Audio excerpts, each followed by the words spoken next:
In May 2025, the Warsaw Freedom Institute brought together voices from both sides of the Atlantic. Generals, diplomats, thinkers, entrepreneurs, to talk about the Polish-American future.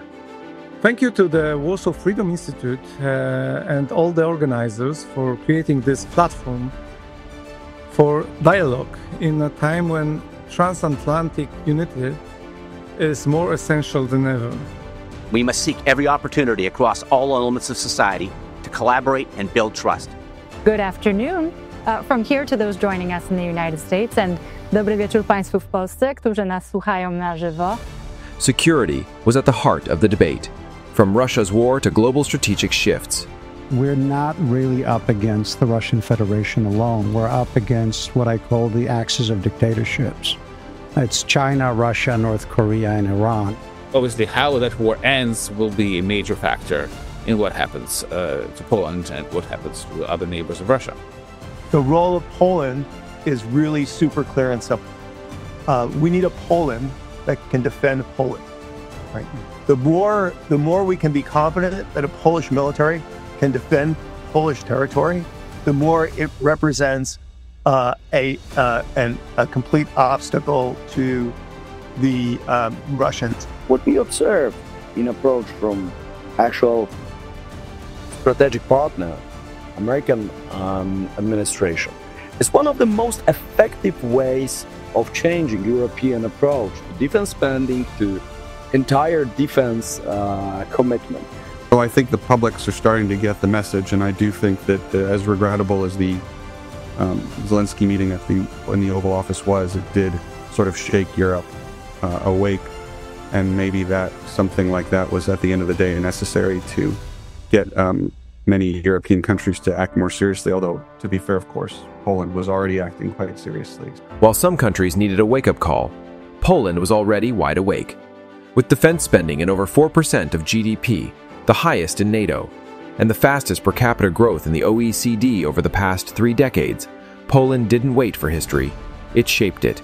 I think Poland has proven, for instance, during the war, Russian war against Ukraine, to be the first responder.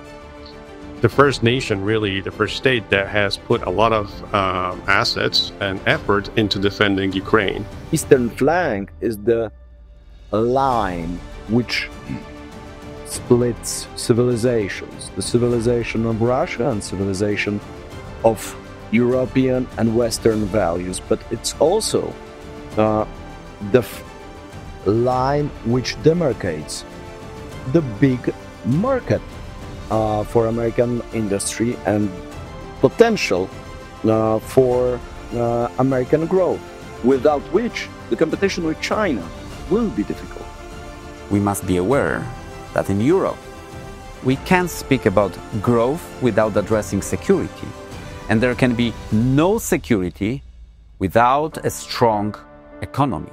Poland is a Hollywood story of economic success. There is no better performing economy in Europe and in the world among rich economies over the past 35 years. So I've got to know Poland and see the transformation of Poland over the last decade. It's really been substantial. We have great companies, we have great investors looking to invest in Poland. For years, Poland lacked a strong, lasting institutional voice in the United States.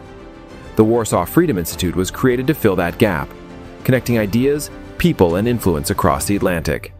What's missing on the U.S. side of the Atlantic is kind of sustained Polish institutional presence. 10 million Poles in America, Polish Americans, that are a very, very influential part of the diaspora. I wish I saw the Polish diaspora more involved in American politics at the federal level, at the state level, at the county level, because I think that we still have too few members of Congress and too few members of local council, for example, yes, with their last names ending in ski and in ich. When it comes to the Polish-American community, I would like to apply the Mel Gibson principle from Braveheart: unite us. Our vision is to establish a significant intellectual presence here in America, supporting Poland's role as a pivotal European leader and developing leaders who can navigate and influence the 3 C's initiative. At the Warsaw Freedom Institute, we believe that strong alliances begin with honest dialogue. That's why we bring together leaders from politics, business, academia, and expert communities to deepen Polish-American understanding and shape a partnership rooted in trust, knowledge, and shared strategic goals. Learn more about us